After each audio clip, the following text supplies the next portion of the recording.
नमस्कार। आज हम कक्षा 11 हिंदी की पाठ्य पुस्तक आरोह बाग 1 से हे भूख मत मचल तथा एक और हे मेरे जूही के फूल जैसे ईश्वर 2 वचन पढ़ेंगे। ये काव्यांश कवित्री अक महादेवी द्वारा रचित हैं। अक महादेवी भगवान शिव की अनन्य उपासक थे। उनका जन्म 12वीं सदी में कर्नाटक में हुआ था। उन्होंने उपासना में व्यवधान उत्पन्न होने के कारण गृह त्याग कर दिया था। पहले वचन में कवित्री ने शिव की भक्ति को जीवन बंधन से मुक्ति के माध्यम के रूप में प्रस्तुत किया है। इसके साथ ही इंद्रियों को नियंत्रित करने का संदेश देती है।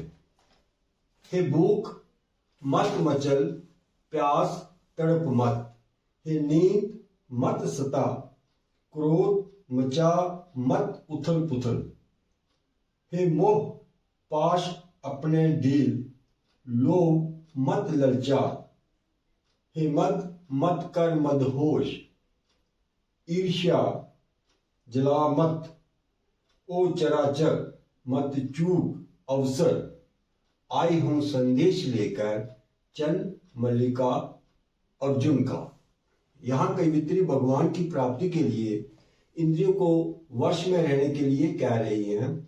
हे भूख मत मचल, प्यास तड़प मत।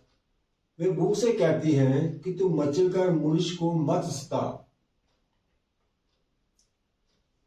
हे प्यास अर्थात संसारिक तृष्णा, तू मनुष्य को अपनी पीड़ा से मत तड़पा। हे नींद मत सता, क्रोध मचा मत उथल पुथल। ये नींद अर्थात आलस से तू मनुष्य को मत सता, क्योंकि तेरे कारण ईश्वर भक्ति में बाधा उत्पन्न होती है और लोग भक्ति को भूल जाते हैं। आगे के कवित्री क्रोध लोभ आदि जो मोह विकार हैं उनको संबोधित करते हुए कहते हैं कि क्रोध मचा मत उथल पुथल। क्रोध तू अपनी उथल पुथल मत मचा, क्योंकि तेरे कारण व्यक्ति का विवेक जो है वो क्या नष्ट हो जाता है। या क्रोध हम होते हैं तो वो हमारा जो अच्छा बुरा सोचने की शक्ति है वो क्षीण हो जाती है और भक्ति आदि को भूल जाते हैं। हे मोह पाश अपने ढील, लोभ मत ललचा। हे मोह तू अपने बंधन ढीले कर दे, क्योंकि बंधन में बंधा व्यक्ति संसार में ही उलझा रहता है, यानी वो मोह माया में डूबा रहता है। ये लोग तू मनुष्य को जो भौतिक सुविधाएं हैं उनकी लालच में मत डाल, क्योंकि तेरे वशीभूत होकर व्यक्ति अपना हित नहीं कर सकता। हे मत मत कर मदहोश। हे मत अर्थात अहंकार, तू अपने नशे में मनुष्य को मदहोश ना कर। मदहोश होता नशे में चूर ना कर, क्योंकि तेरे कारण व्यक्ति पतन की ओर चला जाता है और उसका क्या होता है, विकास नहीं होता है। हे ईर्ष्या जला मत। हे ईर्ष्या तू मनुष्य को मत जला, क्योंकि एक दूसरे से ईर्ष्या के कारण व्यक्ति कभी भी अपनी उन्नति नहीं कर सकता। कहने का आशय यह है कि इन विकारों के कारण व्यक्ति का अपनी इंद्रियों पर वश नहीं रहता और वह ईश्वर की भक्ति को भूल जाता है।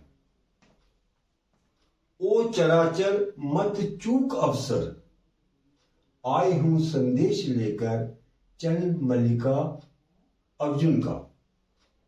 यहां 2 शब्द है, चराचर, चर प्लस अचर। चर का अर्थ होता है चेतन, आचर जो चेतन ना हो अर्थात जड़, यानी कि इसका अर्थ हुआ जड़ और चेतन।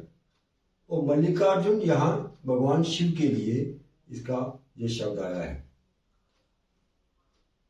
वह सृष्टि के कवित्रीय सृष्टि के प्रत्येक जो है जड़ और चेतन, उन पदार्थ को सभी को संबोधित करते हुए कहते हैं कि भगवान शिव का संदेश लेकर आए हूं, इसे अपना कर अपना जीवन संवार लो। यानी कि जो भी सृष्टि में चराचर हैं, जड़ और चेतन हैं, इन सभी के लिए वो कहती हैं कि मैं आपके लिए ये संदेश लेकर आई जो ऊपर बताया हुआ है, और आप इनको अपनाकर अपना जीवन संवार लो। अब हम जो दूसरा वचन है वो पढ़ेंगे। तो अब दूसरा वचन पढ़ते हैं। हे मेरे जूही के फूल जैसे ईश्वर, हे मेरे जूही के फूल जैसे ईश्वर, मंगवाओ मुझसे भीख और कुछ ऐसा करो कि भूल जाऊं अपना घर पूरी तरह, झोली फैलाऊं और ना मिले भीख, कोई हाथ बढ़ाए कुछ देने को तो वह गिर जाए नीचे, और यदि मैं झुकूं उसे उठाने तो कोई कुत्ता आ जाए और झपट कर छीन ले मुझसे।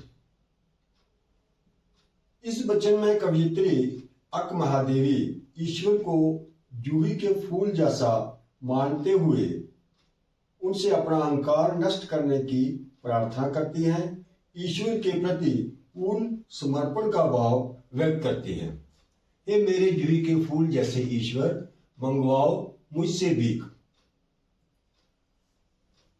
जूही का फूल बहुत सुंदर, कोमल और सुगंधित होता है।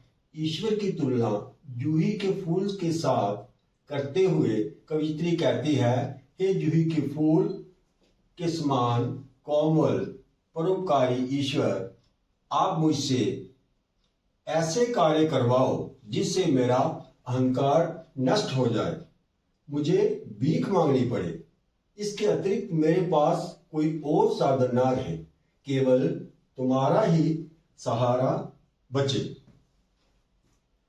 कुछ ऐसा करो कि भूल जाऊं अपना घर पूरी तरह। आप कुछ ऐसा कीजिए कि मैं अपना घर, उसका जो मोह है उसको मैं छोड़ दूं, पूरी तरह घर को भूल जाऊं।